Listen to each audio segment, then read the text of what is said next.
Brenda said to me, and I'll never forget these words, she said, "Jess, if ever I'm found dead and it looks like suicide, don't believe it." It was a huge story because it had everything: murder, mystery, sex. I think they were very shocked that there couldn't be an arrest. So far, I've looked into 3 theories surrounding the murder of Dr Brenda Page. They've all been talked about in Aberdeen over the last 4 decades. I do know that we have had some very strange casualties also in Norway with regard to people who have involved themselves in the deep-sea divers. Could Brenda have been killed because of her research into the dangers of deep-sea diving? Or did her part-time job, wining and dining with businessmen, put her life at risk? There was the rumour that maybe it had been one of her, I wouldn't say, no, it's not clients. At that time, the escorts business, it was all businessmen, maybe oil men. But then, there was Brenda's volatile love life. He was almost a Jekyll and Hyde character. One minute he would be really loving and kind, and then the next minute he would be quite cruel, apparently. She was terrified of her husband at that time. In February 2015, the police visited Dr Brenda Page's sister Rita at her home in Ipswich. They were there to tell her they were reopening their investigation into Brenda's murder after 37 years. Bringing it up again and trying again, we get our hopes raised.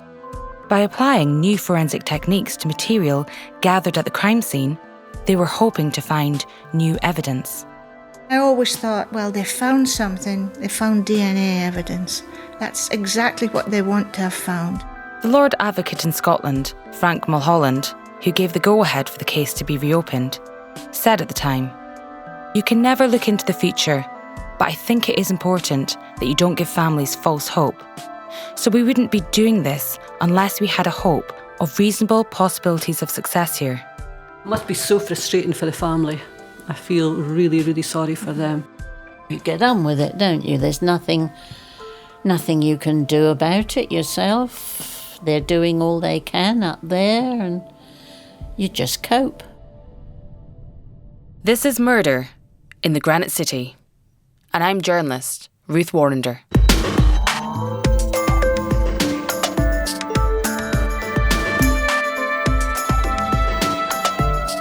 I've been investigating the murder of Dr Brenda Page, an outstanding academic, since 2018. Knocking doors in Aberdeen led me to people I never thought I'd be able to speak to. People who, it turned out, were able to give me crucial information. Right, we'll just try the next one. So this is opposite Brenda's home. The police knocked on my door, my parents' door at the time, straight out of the blue. In episode 2, I told you about a photo fit of a man police wanted for questioning at the time of Brenda's murder. His image appeared on posters plastered around Aberdeen in the weeks following her death. Locals were quick to assume this man was a suspect. And they looked at each other and said, "Oh, this guy fits the description." And I said something along the lines, "Oh, you've taken a long time to arrive at my door." Was I one door knock closer to finding who killed Brenda? We'll hear more from this man later. But for now, let's go back to what Brenda's friend and colleague, Dr Jessie Watt, said about DNA. She thought when the police reopened the case, they must have found crucial evidence that could finally secure a conviction for Brenda's murder. I was always hoping that they would find something with DNA techniques. It's sad that things that Brenda started have now led on to some of these very, very capable techniques that could probably have solved her own murder in the day, had they been around then. In 2019, I wasn't able to speak to forensic scientists working on Brenda's case. But Tom Nelson, then Director of Forensic Services at the Scottish Police Authority, agreed to give me an insight into his line of work. Tom has since retired from his post. Back then, he He was based at the Scottish Crime Campus HQ, just outside Glasgow. Here's what we'd recorded at the time. It's not what I was expecting, actually. It's a really impressive, massive, modern building. And I can see from here that there's a lot of security surrounding this. And rightly so, because all the major players in the criminal justice system are based here. So we've got the Crown Office, the Procurator Fiscal Service, which is the equivalent to the Crown Prosecution Service in England and Wales. We've got the National Crime Agency, HM Revenue and Customs, and the Scottish Police Authority's Forensic Services. They're all here under one very big and very high-tech roof. And I read before I came here, actually, that the whole concept is based on DNA. So let's go in and we'll meet Tom Nelson.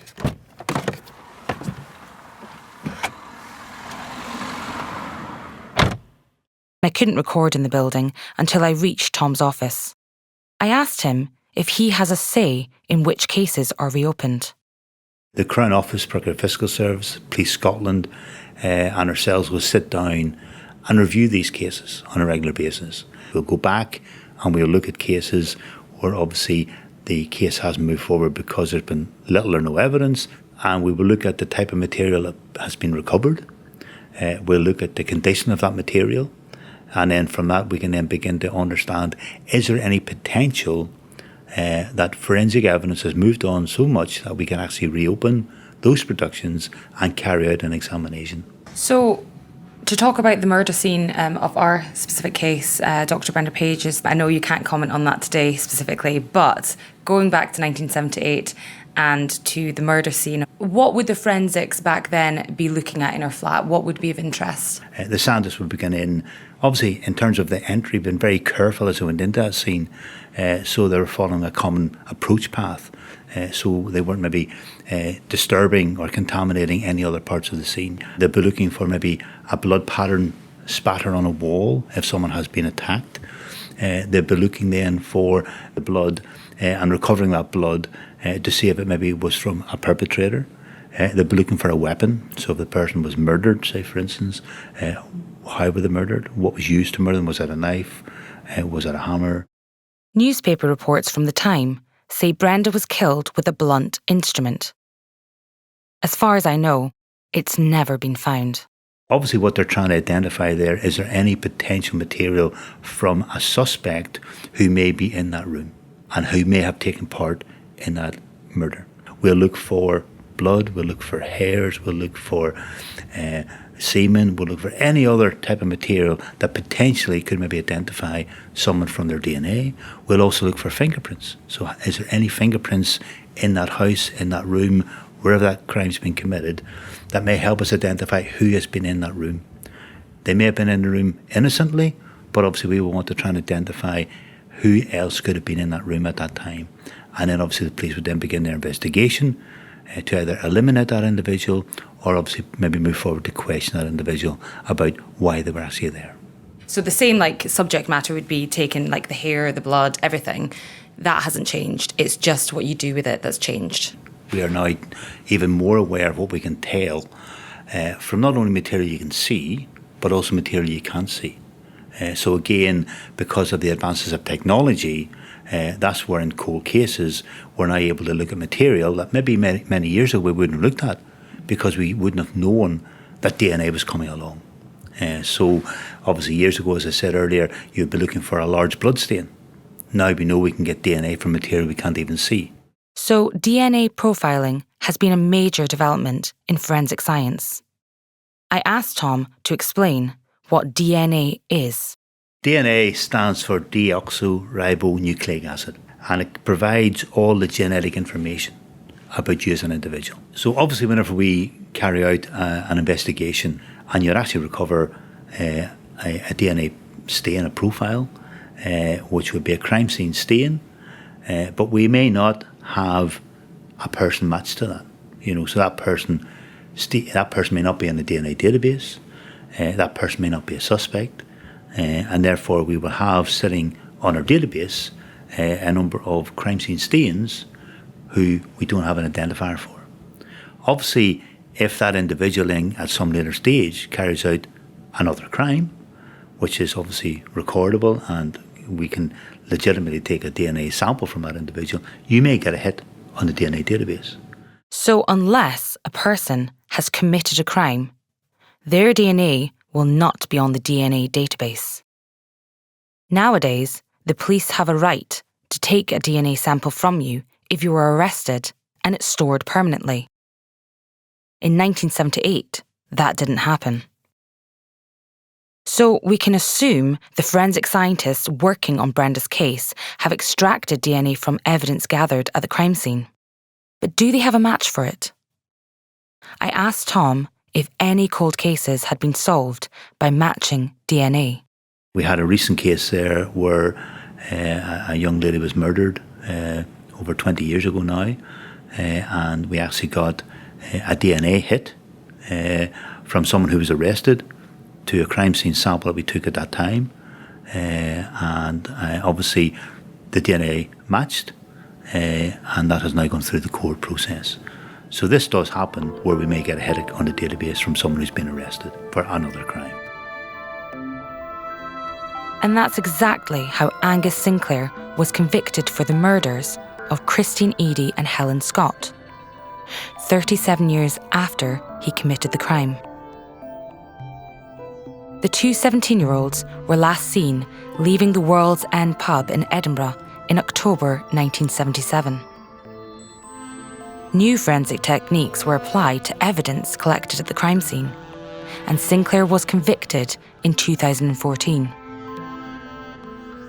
In the mid-1990s, police in Scotland were building up a DNA database, and Sinclair, who was in prison in Peterhead, volunteered to give a sample of his own DNA.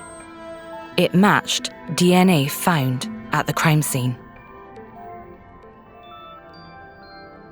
Professor Lorna Dawson, head of the Soil Forensics Group at the James Hutton Institute in Aberdeen, was part of the forensic team whose evidence helped secure Sinclair's conviction. She was a student at Edinburgh University when the murders took place. We would go to our lectures every day. We'd walk down the same route past the World's End pub, where unfortunately Christine Eady and Helen Scott were taken from, sadly, in 1977. Well, at that same time, it sent a real frisson across the student community in Edinburgh. And for quite a while after that, we were very hesitant about walking home alone because for many, many years that double murder was unsolved. 37 years later, Lorna examined tiny soil particles taken from Helen Scott's feet, using forensic techniques she herself pioneered, and found vital, incriminating evidence. Combined with new techniques in DNA profiling, enough evidence was gathered to convict Angus Sinclair. So there were a few crucial aspects of evidence in this particular case, one being the soil that was on Helen's feet, which showed that she'd come into contact with both the grass verge and the wheat field where she was found dead. And also the biologists at Cellmark who were able to use what was a new technology at the time called Crime Light, which identifies specifically the locations where human DNA has been transferred, thus allowing a contact position to be sampled.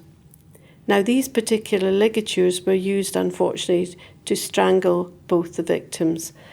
And in strangulation, the positioning of the knots and where the DNA is recovered from is vitally important for the prosecution and the biologist to interpret where the person likely tied the knots or where the person likely pulled that ligature.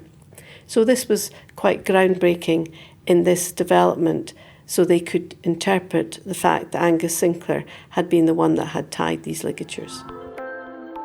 So Lorna's skills in soil analysis and groundbreaking forensic techniques that allowed scientists to find microscopic traces of DNA were crucial in convicting Sinclair. And Lorna's forensic work was also responsible for helping secure a conviction for Christopher Halliwell. He murdered 20-year-old Becky Godden Edwards in Gloucestershire in 2003. Lorna was able to prove that Halliwell had used his garden tools to dig in the field where Becky's body was found. We looked at the soil on these garden implements, and several of the aggregates on a couple of the items were consistent with the mineralogy and organic profile of the corner of the field where Becky was found. So this was very strong evidence that, in fact, that tool had been used to dig in the corner of that field. So the soil had persisted on these tools for that period of time, and thus this evidence was presented in court, and it was also evidence that allowed it to go to trial. Christopher Halliwell was already in prison for the murder of Sian O'Callaghan when he stood trial for the murder of Becky Godden Edwards. And in fact, strange that it was, he dismissed his defence and he presented his own case in court. So that was a rather strange experience to be questioned by him in court. But he was found guilty of the murder of Becky Godden Edwards. His conviction brought closure to Becky's family. I still remember Becky's mum came up to me after I'd given my evidence and thanked me and my team for all the work we'd done to help bring justice for her daughter. And that sort of moment makes it all worthwhile when you see the difference it really makes to the families, and the fact that these cases are never closed and the police work extremely hard to never forget, because the pain goes on for the families and loved ones of these victims. So they make sure that they try to bring justice. Back in 2019, Detective Inspector Gary Winter of Police Scotland's Major Investigations team gave me this statement. I believe that there are people who lived near Brenda on Allen Street who have possibly never spoken to the police before, or at any great length. I don't think there's any untoward reason for this other than they didn't think their information would be useful because it didn't relate to Brenda's death itself. Forensic techniques and processes have changed dramatically over the past 40 years, and we continue to use every resource at our disposal to explore information relating to this case. It is crucial someone is brought to justice for Brenda's murder. Please be assured we continue to ensure this happens. So, at the time, police clearly believed that there were people who lived near Brenda in Allen Street who had never come forward. I went there at the start of my investigation for this podcast and knocked some doors, but I couldn't find anyone who was there in 1978. However, I don't give up easily, and I knew I had to get back there for one last try. The only trouble was, the weather couldn't have been worse.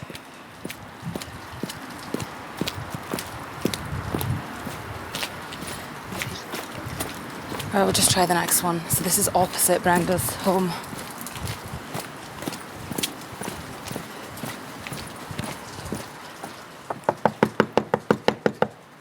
Wow, look at these. These are old-time buzzers that would have been there at the time. You know, the ones that pull out. Nobody seems to be in. But I was determined to find someone in the neighbourhood who was there when Brenda lived there. And I did find a family who lived at the top of the street. Hello. Who invited me in for a chat. Would you like to come in? That was the start of something quite extraordinary. Remember the man in the photo fit? The one with the shaggy hair and moustache? The man who was seen leaving Brenda's block of flats? Well, I found some crucial information about him. And it was Gail and Billy who started the ball rolling. So how long have you two lived here then? Since 1976. So that was 2 years before Dr Brenda Page was killed, yeah? Oh, it had been, yes. Yeah. And do you remember that time when, you know, the murder happened? Just, it's literally a stone throw away, isn't it? Yes, we did. When we come back from holiday, we were actually on holiday because it was a trades fortnight. And of course, a lot of Aberdonians go away then. When we came back, we were just blown away by what had actually happened. But it was a big shock. And what date did it happen again? So it was July the 14th, 1978. Yes. And we were away on holiday and probably come back about the 21st, being the end of the trades fortnight, to hear all about it. Yeah, I can remember thinking when they were looking for someone with a moustache that I said to Billy, oh, thank goodness we weren't here because you would have been a prime suspect. But we have a lockup just sort of on the corner of Allen Street. And my brother, he had his car parked in there. And I don't know how it came about, but he was actually interviewed by the police as well as a suspect. So we don't know, but they seem to just be going in all avenues. It was more helping inquiries rather than him being an actual suspect. I don't know, but yeah, probably right. No, of proof, No. Do you think it was maybe because of, did his appearance fit the photo fit, or? Yeah, well, in 1978, a lot of the people that age had moustaches. So, a lot of people fell into the same, category as what the person they were looking for. Yes. Yeah, description, yeah. Mm-hmm. So do you think they were just kind of pulling anyone with that description aside and asking them questions? Absolutely, yes. Yeah. That's what we'll do, yeah. So you were just lucky that you were on holiday. Yeah, well, I don't know if it was lucky, Big sigh of relief. Yeah. Yeah. So did they actually take him into the police station, or where did they go and question him? No, they interviewed him at my mother's house for quite some time. He might be able to fill you in more about what line of questioning that was put to him. It wasn't, I think it was pretty hard going for him, actually. The police knocked on my door, my parents' door at the time, and just straight out of the blue, no phone call, just arrived at the door. And I came downstairs, and they looked at each other and said, oh, this guy fits the description. And I said something along the lines, so you've taken a long time to arrive at my door. If you don't mind me asking, how old were you then? 27. So as you can hear, Gail kindly put me in touch with her brother Pat. He invited me round for a chat in his beautiful villa in the West End of Aberdeen. I asked him why police had interviewed him. The reason why they got in touch with me was that I had gone out with a girl at one point, and she lived in the tenement where the murder took place. I was surprised to hear that Pat knew one of Brenda's neighbours, but I didn't expect to hear what he told me next. I had not been going out with her for some time, but she was interviewed as far as I know, she was interviewed by the police for a number of days and was grilled. And obviously all the stories came out, who have you been with, blah, blah, blah. She didn't actually live in the tenement when I was going out with her, but she obviously since moved there. So I was one of the names that came out, and obviously they tracked me down and interviewed me and asked me some questions. The interview lasted probably about an hour, but I think they were pretty convinced by the end of the interview that I was not the person they were looking for. The story, as I know, behind it, the girl in question, I won't mention, moved to Aberdeen. I had gone out with her on a number of occasions. She came from a farm just south of Stonehaven. She was a young girl, 18 years old, and wanted to move to Aberdeen for probably a bit of the action. And I'd gone out with her quite a few times. Hadn't seen her for quite some time. But what I understood was that the lady that was murdered was supposedly an escort lady. And I think the police's thoughts on it were that this young girl was involved. Why was a young girl of 18-year-old living in an apartment, a tenement, a flat in this building? The fact of the matter was her father had bought the apartment for her and she was just living there. So were they implying that she was also an escort? They were making inquiries down that line. I think that's what I understand was the situation. I didn't see her for a long time afterwards, and briefly discussed the situation with her, but she was reluctant to discuss it, and I can understand why. I couldn't believe what I was hearing. That speaks volumes about the attitudes towards women back in the 1970s.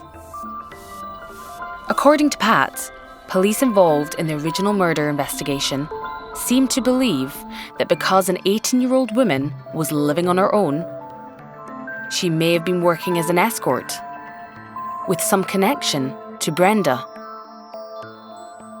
I called William Austin, who ran the escort agency Brenda worked for, to check if he recognised the young woman's name. He didn't.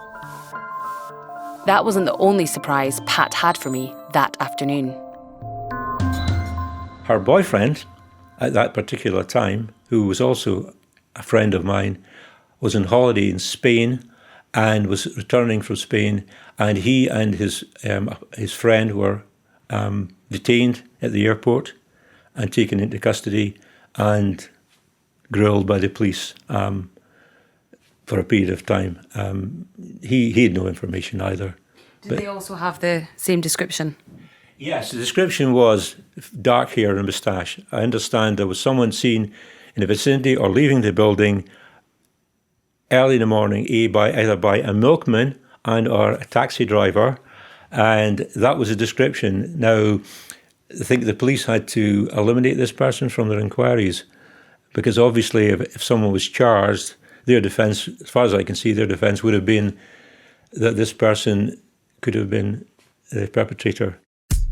So, according to Pat, police didn't think the man seen leaving Brenda's block of flats was responsible for her murder. They wanted him to come forward so they could eliminate him from their inquiries. Did you ever find out at all who that man was that was leaving? No. And your ex-girlfriend didn't have a clue either? I didn't ask her about that. What I can say is that I talked to a friend of mine, and I'd heard the story before, who was a leading taxi owner in Aberdeen, and one of his taxi drivers had been at the tenement building, as far as I know, and as far as I know, he had seen this person leaving from the tenement. That person has now passed on, because I did ask about it, and he said he wasn't prepared to name the person, but he's now passed on, so you would not be able to contact him. In the newspaper cuttings, it does suggest by the police that the person who left, who had been seen leaving the apartment, might be embarrassed to come forward, which then implied that maybe he was visiting someone for an affair or something, you know. That was the thinking at the time, yes, I have to say that, yeah. He may have been, as you say, in the building for reasons that other people might not want to know. As far as I know, he was never traced. So, from what Pat told me, it seems the milkman wasn't the only one to have seen the man with the moustache leaving 13 Allen Street. Newspaper reports from the time also appealed for a taxi driver who was in the vicinity to come forward. This could be the man Pat's talking about, who I find out has since passed away. And I did track down the milkman, but his former neighbour told me he'd also passed away. Throughout my inquiries, I couldn't stop thinking about the man with the moustache. Who is he? Why didn't he come forward? What did he think when he saw his face on posters all over the city? Was he having an affair? What would you do in his situation? Would you have come forward? Even if it could damage your private life? Knocking a few more doors in the vicinity of Allen Street led me to someone who was at the University of Aberdeen when Brenda was there. Bob's wife June, who sadly passed away, would have known better than anyone what Brenda's relationship with Kit was really like. 9 months before Brenda was murdered, June travelled with her to Edinburgh to be the main witness in her divorce. I asked Bob how June felt when she heard her friend had been murdered. She was absolutely shocked, like the rest of them were, you know. And of course the police interviewed, and of course they realised that she had been a main witness, so she was told not to broadcast that at all, not to mention that in any details at all, just to be quiet about it. And the chaps in the lab sort of shadowed her for quite a wee while. So you mean that they, escorted her from... Yeah, wherever she went, they were in the vicinity, just to make sure that everything's all right. Brenda had a volatile relationship with her ex-husband, Dr. Christopher Harrison, who she knew as Kit. I've heard from Brenda's family and friends that Kit had been violent towards her in the past. They told me she was frightened of him. Kit threatened her on the day of their divorce. He stalked her. She took out a restraining order against him. But it seems that Brenda still continued to see Kit even after they split. During my investigation, I've learned that police were interested in the movements of a dark green mini estate car on the night of Brenda's murder. Journalist Graham Smith and a retired police officer who wishes to remain anonymous told me they believed the car belonged to Brenda's ex-husband. I do remember there was a lot of focus on a car which was parked in Stonehaven while the person who travelled to Edinburgh made the journey, and he re-entered the car at Stonehaven on the way back. And I believe that car belonged to Kit Harrison. So why did Kit travel to Edinburgh that morning? He had been studying at the university there, so he could have been returning books to the library. Graham Smith told me that he believed Kit was questioned in connection with Brenda's murder, but was never charged. So what did he go on and do with his life? I've been told that around a year after Brenda's murder, he left Aberdeen to work first of all in Switzerland, and then he took up a research post at the University of Leiden in the Netherlands. But he has since returned to Aberdeen. He kept the house he once shared with Brenda. Kit Harrison has never spoken to any journalist about his ex-wife's murder. 4 years ago, I went to his door to give him the opportunity to set the record straight. Okay, we're just heading down to Kit's house. I don't really know how this door knock's going to go, but here's hoping. It's a very cold, crisp, sunny day in Aberdeen today. Blue skies overhead. So we're just walking down the street, just leading up to Kit Street. Obviously, it's a lovely part of town, west end of the city.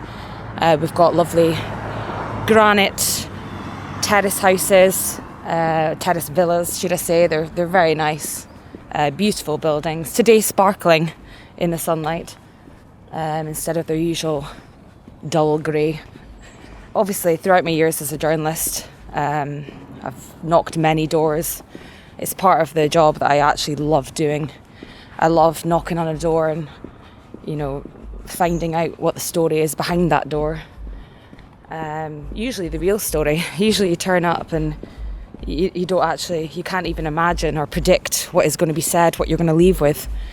But this one, I must say, I did kind of take a while to get to sleep last night. Probably because we've been warned so many times against knocking this door, knocking Kit, coming face to face with him. So this is where Brenda would have started her married life.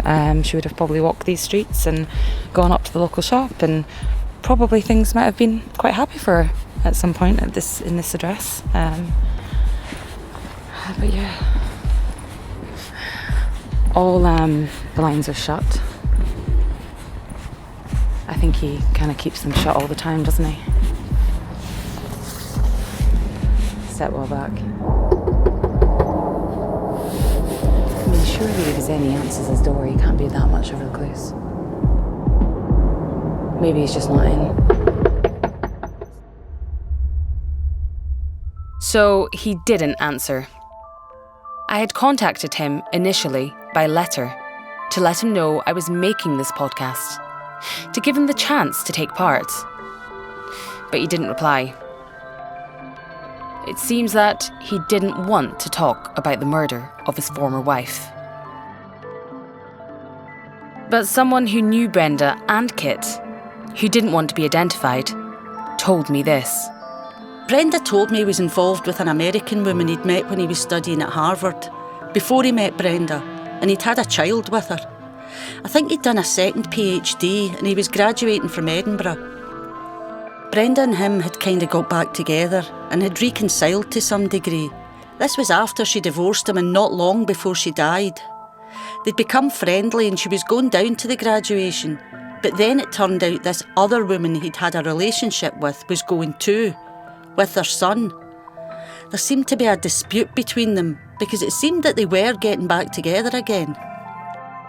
The University of Edinburgh confirmed that the graduation day took place on the 28th of June 1978. That's just 2 weeks before Brenda was murdered. But Brenda apparently decided not to go when she found out that Kit had also invited an American woman and their son. I'm not sure if Brenda was finding out for the first time that Kit had a son from a previous relationship. But I do know that he was a student at Harvard University in America between 1967 and 1970. So the relationship could have been from then. I called Brenda's sister Rita to ask if she'd heard any of this. Did you know anything about Kit potentially having a son? No, I didn't. First time I've heard that. First time you've heard that. I mean, we just heard from somebody who knew Brenda, and she was saying that Brenda had kind of reconciled a little bit with Kit, and she was intending to go down to Edinburgh for his graduation. Do you remember about the graduation? Vaguely. Yeah, so you do remember something about a graduation? Yes, I remember there was a bit of controversy about who went. So Brenda was saying to you that there was something about who was going to this graduation that was obviously causing upset. Yeah. Uh-huh. So what we found out was the reason there was upset surrounding that was because it was another woman and Kit's son. Well, I do remember that he did have a friend from when he was in America, I think. She did mention that he had an American friend. So you haven't heard that from anyone else before? The police? Nobody else? No. No. Well, you should be able to trace it, shouldn't you? And I did. Hello? Hi there, my name's Ruth Warrander. Sorry for the random. So I did manage to trace the American lady, but she told me she had no information and didn't want to speak to me. Right. Bye. Okay, thank you. Bye. Okay, so what I've told you so far was all in the original podcast that launched in March 2020, just before the COVID pandemic locked down the UK. On the very day episode 3 was about to drop, I got a major tip-off. I can confirm that by 8 o'clock this morning, a 79-year-old man was arrested in connection with the murder of Dr Brenda Page. Dr Page was murdered at her home address at 13 Allen Street on the 14th of July 1978. Brenda was 32 at the time of her murder. It had a massive impact on the city in 1978 and a massive impact on Brenda's family. Detectives say they're now keen. I couldn't believe what I was hearing. I ran round to tell my producer Jill.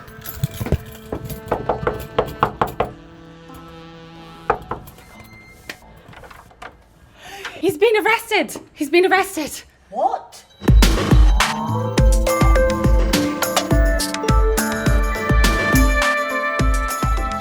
Join me next time to find out what happened in the trial.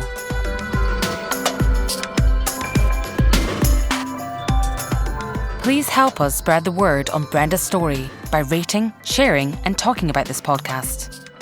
You can subscribe to hear other episodes on Apple Podcasts, Spotify, or wherever you get your podcasts. Murder in the Granite City is presented by me, Ruth Warrander, and produced by Jill Davis. Sound design is by Sean Kerwin, and the music is composed and performed by David Hearn. It's a news broadcasting production for the Scottish Sun.